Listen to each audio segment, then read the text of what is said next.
सतत तुमच्या मशीनचा दोरा तुटत असेल त्यावरची काय कारणे आहेत आणि त्यावर काय उपाय करायचा ते बघूयात.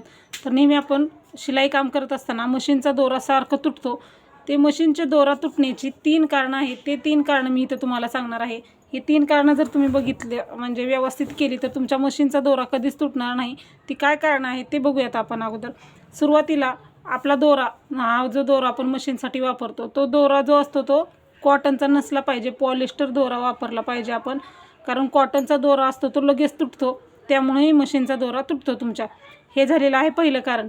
त्याच्यानंतर आता आपलं दुसरं कारण म्हणजे ज्यावेळेस आपण शिलाई करतो त्यावेळेस मशीनचं जर टोक गेला असेल तरीही आपला मशीनचा दोरा तुटतो.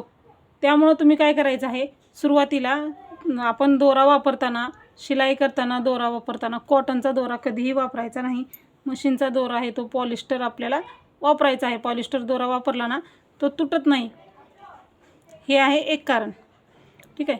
तर आता आपण बघूयात, आता दुसरं कारण बघूयात. दुसरं कारण म्हणजे आता आपण शिलाई करताना आपली जी ही सुई असते, सुई आपल्याला दिसताना तर अशी व्यवस्थित दिसते, पण सुईचं जर टोक गेला असेल तर समजा आपल्या सुईचं टोक गेलेलं आहे आणि सुईचं जर टोक गेलेलं असलं तर काय होतं, आपण शिलाई करतो, फास्टमध्ये शिलाई करत असतो. शिलाई करताना खालचा दोरा ज्यावेळेस वरती येतो आणि वरचा दोरा खालती जायची जी स्पीड असते त्यावेळेस तो दोरा इथं जो आहे तो ती सुईचं टोक गेलेलं असतं त्या टोकाला घासतो, त्यामुळं तो दोरा तिथं लगेच कट होतो. सुईचा दोरा जर टोक जर गेला असला ना तर 100% दोरा तुटतो. त्यामागचं हे मेन कारण आहे दोरा तुटण्याचं. मेन कारण काय आहे तर आपल्या सुईचं जर टोक गेला असेल, सुई मोडलेली नसते. एखाद्या वेळेस काय वाटतं आपल्याला सुई तर मोडलेली नाही आहे, पण टोक जर थोडंसं गेलेलं असेल, किंचित ते खरमुडं जर लागत असेल आपल्या हाताला, आपण चेक केल्यानंतर असं आपल्याला जाणवतं ते टोक गेलेलं आहे, त्यावेळेस तुम्ही सुई बदलायची आहे, म्हणजे तुमच्या दोरा सतत तुटणार नाही. हेही एक कारण आहे. त्याच्यानंतर आता आपण बघूया, आणि हे झालेलं आहे आपलं दुसरं कारण. त्यानंतर आता आपल्याला हे जे बघायचं आहे, इथं हे जे मशीनचं टेन्शन असतं ह्याला मशीनचं टेन्शन म्हणतात. हे टेन्शन जर खूप टाईट झालं असेल, म्हणजे जास्तीचं जर टाईट झालं तरीही आपला दोरा तुटतो. ते व्यवस्थित पाहिजे, त्यामुळं आपल्या मशीनचा तुटत नाही. बघू शकता आता हे जे आहे शिलाई आहे ते आपली एकदम व्यवस्थित आहे, कारण आपलं कुठंही ढिल्लं नाही आहे किंवा टाईटही झालेलं आहे. माझ्या मशीनला काही प्रॉब्लेम नाही, पण बऱ्याच अशा कमेंट असतात. आपण अगोदर शिलाई सर्व्हिसिंगचा व्हिडिओ अपलोड केलेला. ही शिलाई बघू शकता एकदम परफेक्ट आहे. मशीनची शिलाई कशी करायची ते व्हिडिओला कमेंट आहेत की ताई मशीनचा दोरा तुटतो, त्यासाठी उपाय सांगा, त्यासाठी हा व्हिडिओ आहे. तर हे जे जास्तच टाईट झालं असलं तरी इथं ताण पडतो दोऱ्याला. हे जर टाईट झालेलं असेल, टेन्शन जर टाईट असेल ना, इथं दोऱ्याला ताण पडतो भरपूर, आणि ज्यावेळेस मशीन आपण चालवतो हे गच्च होतं. टाईट जर टेन्शन झालं असलं तर हे ताण पडतो इथं दोऱ्याला. असा ताण पडल्यामुळे हे दोरा कट होतो.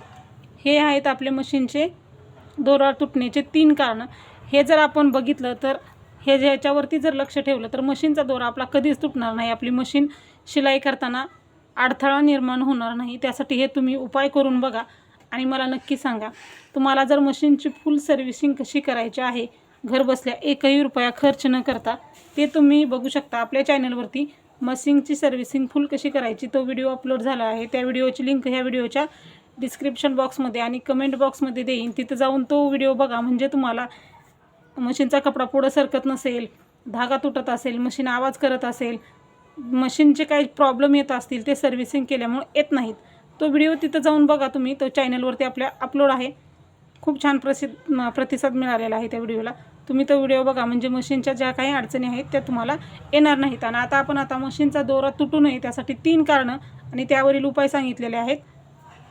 कसं वाटलं हे नक्की सांगा. अशाच प्रकारचे नवनवीन व्हिडिओ बघण्यासाठी चॅनलला नक्की सबस्क्राईब करा. व्हिडिओ पूर्ण बघितला आहे तर व्हिडिओला लाईक आणि शेअर करा. भेटूया आपण पुढच्या व्हिडिओमध्ये. व्हिडिओ पूर्ण बघितल्याबद्दल धन्यवाद.